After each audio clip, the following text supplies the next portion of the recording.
A 9 kapu ura, 0. fejezet. Eldháren gyönyörű világ volt. Nem békés, nem kegyes, de gyönyörű. A hajnal aranyfénye néha úgy ömlött végig a hegygerinceken, mintha maga az ég próbálná elfeledtetni a föld sebeivel, hogy valaha véráztatta őket.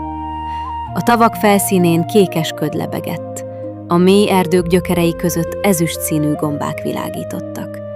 És voltak völgyek, ahol a virágok csak éjszaka nyíltak ki, amikor a holdfénye elég hideggé vált hozzá.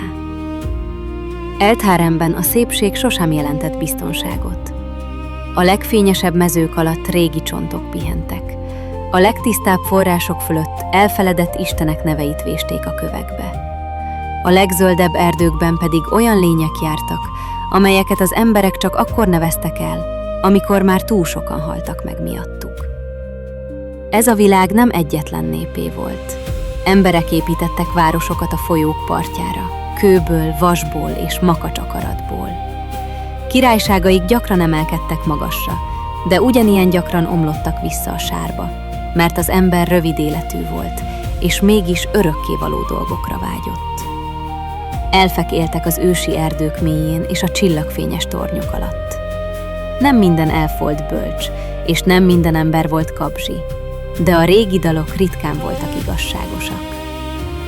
Az elfek emlékezete hosszabb volt, mint más népeké, és néha éppen ezt tette őket veszélyessé. Ami az embernek történelem volt, az nekik még mindig sebb maradt.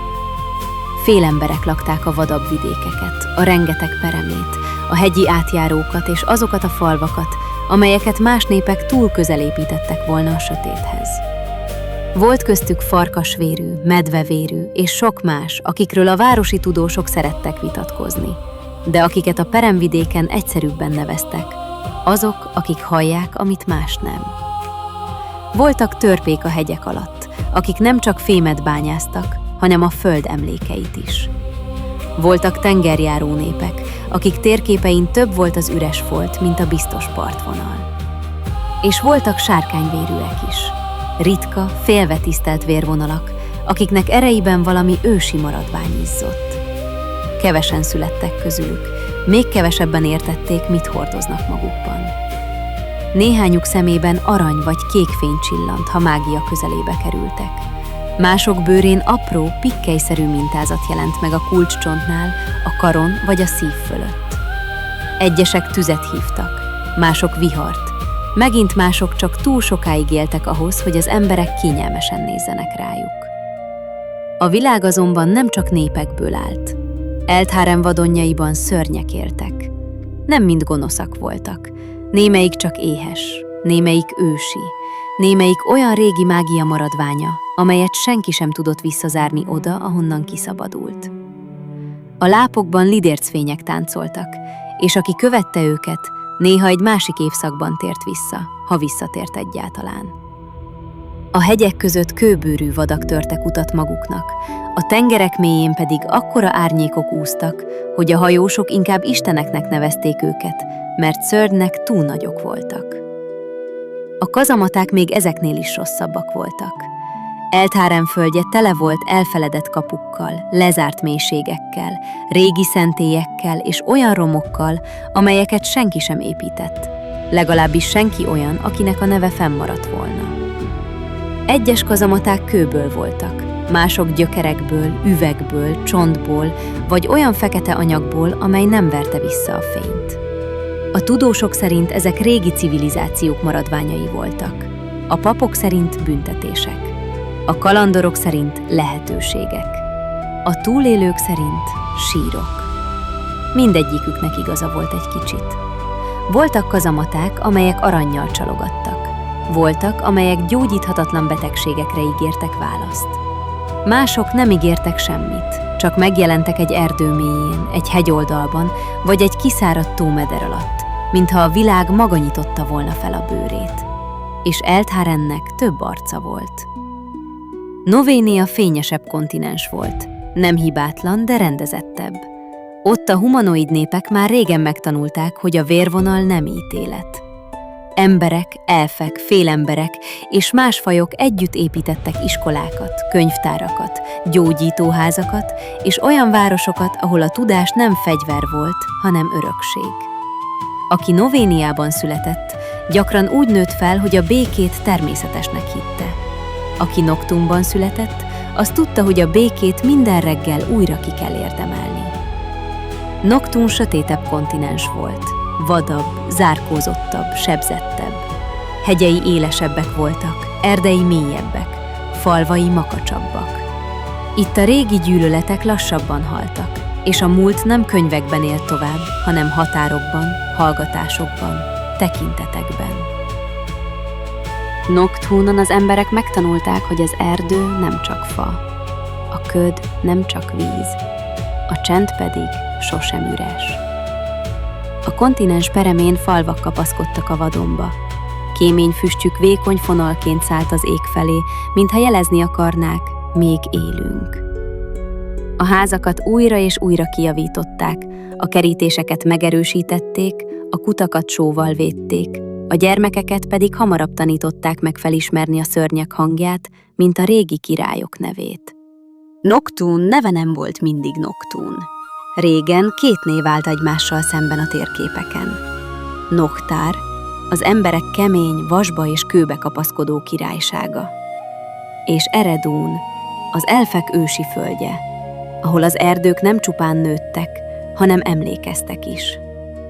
A 2 hatalom között olyan hosszú ideig dúlt háború, hogy a végén már a dalok sem értettek egyet abban, ki kezdte. Az emberek földet akartak, bányákat, utakat, erődöket. Az elfek a régi ligeteket, szent helyeket és gyökerek alá temetett emlékeiket védték. Ami az egyik népnek jövő volt, az a másiknak pusztításnak tűnt.